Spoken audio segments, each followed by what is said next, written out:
Hi all. ഇപ്പോൾ ring based അൽഗോരിത്തത്തിൻ്റെ example നോക്കാം. അപ്പോൾ ആരും ആദ്യം പാർട്ടിസിപ്പൻ്റ് അല്ല. അപ്പോൾ ഞാൻ ഇനിഷ്യലി 24നെ സ്റ്റാർട്ടിങ് പ്രോസസ്സായിട്ട് എടുക്കുവാന്നേ. അപ്പോൾ 24 എന്ത് ചെയ്യുമെന്ന് വെച്ചാൽ ഒരു എലക്ഷൻ മെസ്സേജ് അതിൻ്റെ നൈബറായിട്ടുള്ള 1ന് ക്ലോക്ക് വൈസിൽ അയക്കും.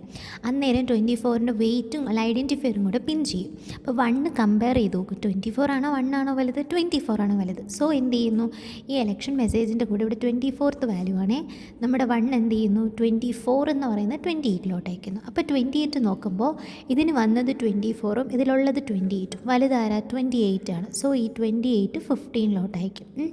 ദെൻ 15 നോക്കുമ്പോൾ 15 ആണ് ഇതിലുള്ളത്, ഇവിടെ വന്നത് 28ഉം. സോ 15 എന്ത് ചെയ്യുന്നു, ഈ 28നെ 9ലോട്ട് അയക്കുന്നു. ദെൻ 28 9 നോക്കും, ആരാ വലുത്, 28 ആണ് വലുത്. ദെൻ അഗെയിൻ എന്ത് ചെയ്യുന്നു, 28 അയക്കുന്നു. ദെൻ 4ഉം 28 നോക്കും, ആരാ വലുത്, 28 ആണ് വലുത്. സോ 28നെ 3ലോട്ട് അയക്കുന്നു. ദെൻ 3ഉം 28 നോക്കും, ആരാ വലുത്, 28 ആണ് വലുത്. സോ 3ന്ന് 28 അയക്കുന്നു. ദെൻ 17ഉം 28 നോക്കും, ആരാ വലുത്, 28 വലുത്. സോ 28നെ അയക്കുന്നു. ദെൻ 24ഉം 28 നോക്കും, ആരാ വലുത്, അഗെയിൻ 28നെ അയക്കുന്നു. ദെൻ 28ഉം 1 നോക്കും, ആരാ വലുത്, 28 ആണ് വലുത്. ദെൻ 28 അയക്കുന്നു. ഓക്കെ.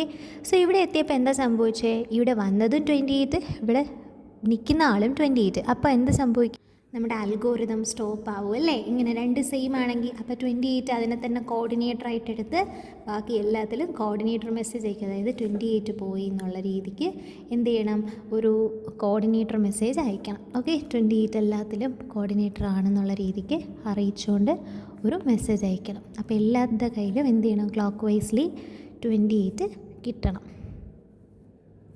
ദെൻ 28, ദെൻ ഇവിടെ 28. ഓക്കെ. സോ ഇത്രയേ ഉള്ളൂ ring algorithm. Thank you for watching.